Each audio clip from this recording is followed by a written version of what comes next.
Hi everyone, my name is Gabriel and this is the Hour of the Raven, your channel for everything Ravenloft, RPG, Dungeons and Dragons, and horror. Today, we are going to explore the history of the domain of Invidia, a bloody past marked by tragedies and the brutality and cruelty of its rulers. Are you ready? Then follow us through the crowded streets of the capital Carina, in the middle of the annual Harvest Festival. Amidst the masked crowd and the festivities, we look for a source of information about the turbulent history of this kingdom. After some unsuccessful attempts, we receive an indication to search for the dangerous Scars Band, a criminal group led by the Darkling Scar Tabor, a renegade Vistani, who command this group from the shadows. A merchant of shady services, Tabor accepts to pass on secrets of the dark past of this kingdom for an exorbitant price. Desperate for clues to help us get rid of our condition of lycanthropy, we can only give in to his demand.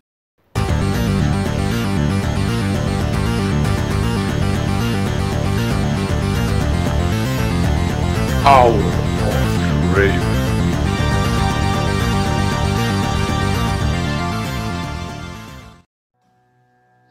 Invidia's history is marked by a violent past, full of tragedies, disputes, and brutalities, usually committed by its passionate rulers.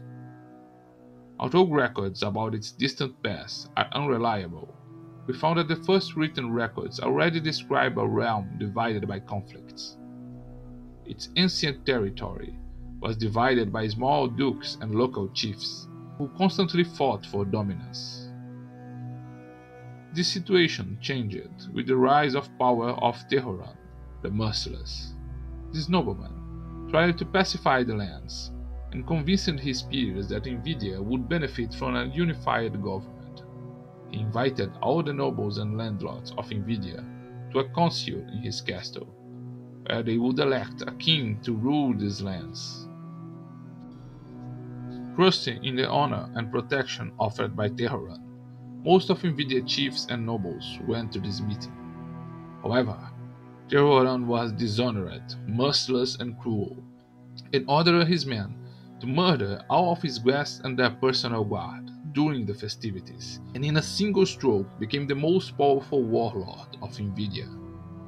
In the years that followed, Tehoran continued to wage war and hunt down the remaining nobles, until he finally achieved total domination over the kingdom. Thus began the bloody dynasty of Tehoran, but his crimes left marks and traumas on the kingdom, and Invidians never forget such resentments. The events that brought Invidia to the Land of the Mists occurred many years later, around the year 603 of the Barovian calendar. King Bacolis was a direct descendant of Tehoran, and his rule marked the beginning of an age of terror. Known as the Traitor King, he brutally suppressed any dissent. His tyrannical government imposed heavy taxes on his subjects and considered the peasants a source of forced labor. He kidnapped peasants to plow his fields and work on the construction of his forts, and also kidnapped beautiful ladies to keep him company in his bed. On a hunting trip near the village of Gulan, he met the beautiful peasant Marta and ordered his soldiers to kidnap the girl. When the soldiers began to execute the order, Carlos, Marta's boyfriend, and her father resisted the soldiers. Bacolis ordered the entire village to be razed for their defiance and its inhabitants to be crucified. Marta's father sacrificed himself to allow Carlos a chance to escape, and the young man fled to the woods. After seeing his family members slaughtered, Carlos began a life of banditry, leading men to a resistance and guerrilla against Bacolis. Driven by hatred, Carlos acted impulsively, and the canny Bacolis defeated and captured the rebel leader. Carlos was taken to the dungeons of Castle Lupet, where he found his love Marta. The encounter was of short duration, for Bacolis wanted to demonstrate what he does to those who defy his authority. Bacolis maintained a pit filled with hungry wolves. Before Martha's terrified eyes, Carlos was tethered to chains and slowly descended to the pit, to be gradually torn apart by wolves. After his death, Bacolis said it was time for Martha to join her lover and drag her to the pit. As her last act, Martha cursed Bacolis for his cruelty. As a traitor you were born, as a beast did you live, and as a monster did you kill. Let all know that you are a beast without as you are a beast within. Let your full jaws never be free of the blood of your loved ones. Bacolis laughed at the poor woman as she was devoured by the wolves. That night, however, a strange mist descended over the kingdom, and Invidia was taken to the land of the mists, with Bacolis as its new Dark Lord. Bacolis went to his bed that night with a severe headache, but woke up soaked in blood. All of his advisors, soldiers, and even his wife and children had been torn apart by a voracious beast. His hands and mouth were full of dried blood, and he realized with horror that Martha's curse has turned him into a werewolf. Bacolis' reign after his curse became even crueler, and peasants and his enemies were now being taken in large numbers to satisfy his voracious hunger. Invidia was surrounded by new neighboring kingdoms. Despite the bestial and tyrannical nature of Bacolis, he maintained commercial relations with the kingdom of Gunderak and later with Arkandale. Soon, the nature of Bacolis became evident to the Invidians, and rumors were circulating about the fact that he was a werewolf, even though no one had the courage to challenge him openly. Bacolis did not seem to age naturally, and ruled in a tyrannical and indisputable manner for 125 years. His reign would come to an abrupt end, however, when he crossed his path with the beautiful young Gabrielle Adere. Gabrielle was a half-Vistani of only 19 years old when she crossed the borders of Arkandale and entered the realm of Invidia. The young woman was captured by Bacolis' soldiers and taken to the tyrannical ruler to satisfy his lust and hunger. Bacolis did not see a threat in the beautiful and fragile young woman and asked to be left alone with her in his rooms. However, Gabrielle carried great power and a dark past, and she knew she was facing a fearsome werewolf. She used her supernatural gifts and with the power of her evil eye, paralyzed Bacolis. Removing a silver dagger that she hid in her robes, she opened the Tyrant's throat, abandoning Bacolis to die choking in a pool of his own blood. It is said that at the time of his death, all the wolves of Invidia howled terrifyingly, and that his soul still wanders over Invidia, being chased by the ghosts of those he killed. Bacolis' death threw Invidia into chaos. The Tyrant was little loved, and soon all symbols of Bacolis' power were destroyed, with his forts and properties burned by the rebels. The beautiful Gabriella there was considered a heroine for the rebels and the oppressed, and they acclaimed her as Queen of Invidia. Gabrielle proved to be capricious, petty, and an equally tyrant ruler. She paid little or no attention to the administration of the kingdom of Invidia, and soon lost herself in excess, spending resources on frivolities and exuberant parties, and engaging in complex games of manipulation and intrigue, while maintaining countless lovers. Within a decade of Gabrielle's rule, the kingdom had plunged into chaos and anarchy. Bandits, militias, and small nobles began to take control of some villages and regions, and the realm was infested with conflict and violence.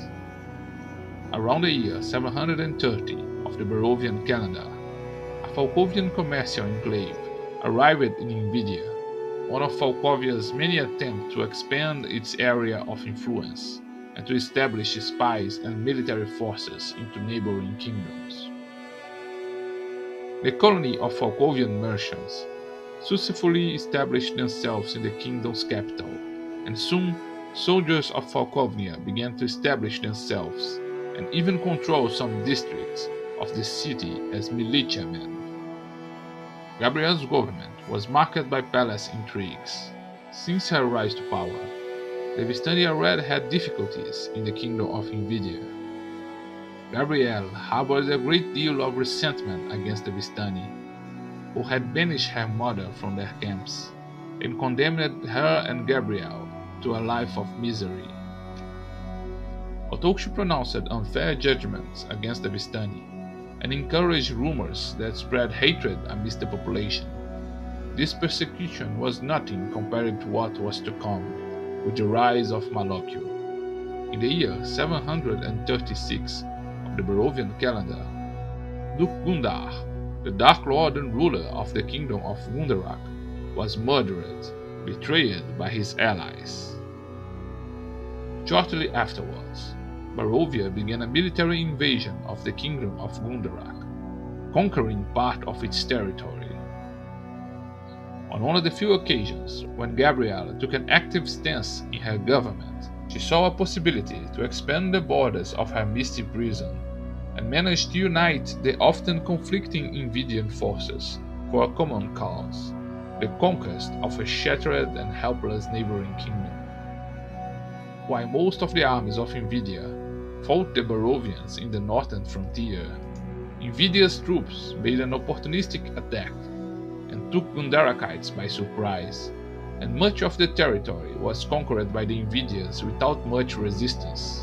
Invidia managed to conquer the imposing Castle Unadora, the once home of Duke Gundar, but the great cities of the realm of Gundarak ended in the domain and control of Barovia, under the rule of Konstrad. The conquest of Gundarak added to Invidia yet another source of conflict, as they integrated the Gundarakite ethnic group to their kingdom.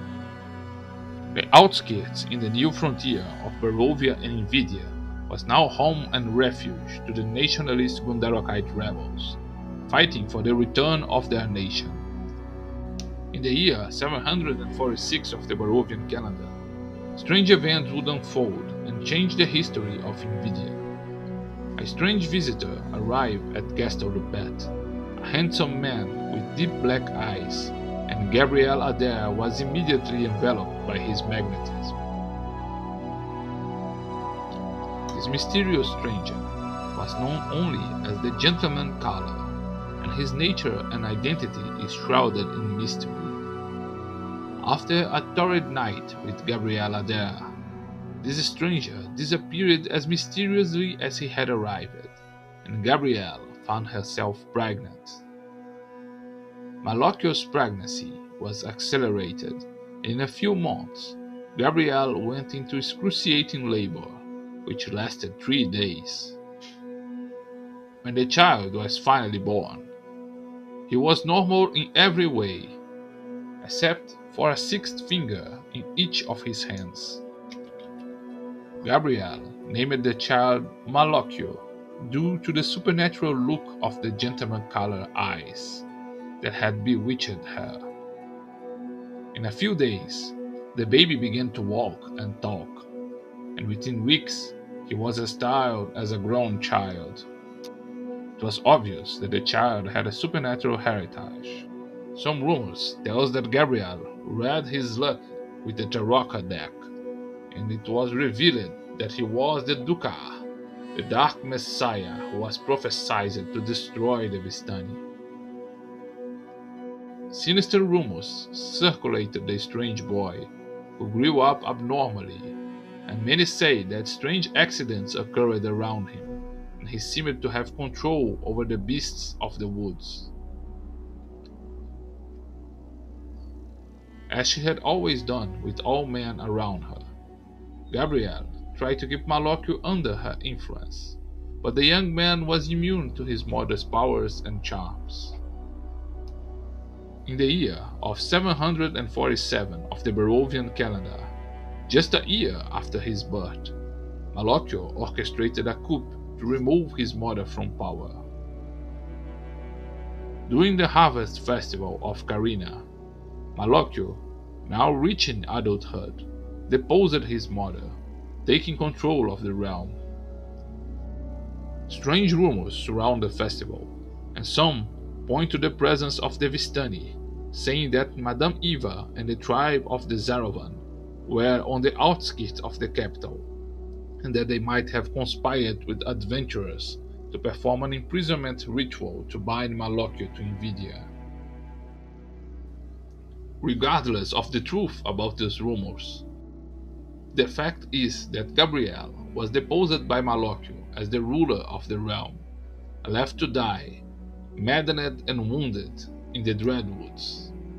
Her life was spared only by the intervention of Maton Blanchard, one of her former lovers, a nobleman from Cartacas.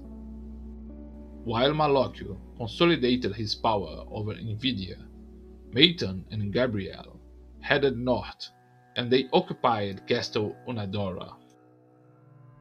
Gabrielle used her gifts and powers to win the support of the Gundarakite rebels, and now they dominate the northern part of the domain. Malocchio, on the other hand, began to consolidate his military power over the realm. Most of the realm resources were used to hire mercenaries and train its military forces. Malocchio forged an alliance with the bellicose kingdom of Falkovnia, and countless mercenaries from that kingdom have arrived in Invidia, helping to train Invidia's forces and reinforce their numbers. The tyrannical government of Malocchio also expanded the persecution against the Vistani. Instead of the mere persecution carried out by Gabrielle, Malocchio started an extermination campaign against the Vistani, carrying out massacre and genocide. Recently, Malocchio became involved in a conspiracy with Azrael Dak in Sidicus to try to dethrone Lord Soth. Lord Soth, former seneschal, betrayed his master and conspired with Malocchio to create small attacks and distractions on the border of Invidia and Sidicus. Malocchio began to demand from Lord Soth to surrender the group of Vistani known as the Wanderers, who lived under his protection in Sidicus, and in the face of the Black Knight's refusal, the tension between the two domains escalated from small conflicts and full invasion by the military forces of Invidia. Invidia's armies marched against Nethergard Keep to create a distraction, while Azrael performed a dark ritual that would give him power to defeat Lord Soth. Azrael's profane ritual had unexpected effects, and an immense sphere of darkness rose over Nethergard Keep, plummeting over the battling armies of Lord Soth and Malocchio, and burning them all in black flames. Malocchio was furious at the destruction of important military detachments, and despite Lord Soth's disappearance, his fragile alliance with Azrael was broken. Malocchio now focuses on training new troops and finally establish his absolute dominance over Invidia. Meanwhile, Gabrielle remains in control of Castle Unadora, where she maintains an influence on the Gundarakite rebels and her lover, Maton Blanchard. Recovered from the tribulations, she continues with her games of intrigue and manipulation. But recently, in the year 752 of the Barovian calendar, she became pregnant and gave birth to Lucita Adair. The true identity of the child's father is the subject of whispered rumors and speculations. Our research of Invidia's dark past reveals horrors of its violent history, but does little to help us with our terrible curse of lycanthropy. Realizing our frustration, Scar Tabor, point us to another source of secrets and information, which may reveal even darker secrets about this cursed kingdom. And maybe a hint of something to help with our cursed condition. Despite our suspicions, we ended up giving in to our curiosity and despair, and we settled our last resources to buy information from the criminal dealer. Tabor tells us about a hiding place in the city's warehouses. There, once hid the dangerous Midnight Slasher, a mysterious nocturnal assassin who chased and murdered victims in Invidia, and who knew Invidia's dark secrets like few others. Subscribe to this channel, activate notifications, and join us as we will explore the empty warehouse district, looking for the refuge of the Midnight Slasher and the sinister secrets of Invidia.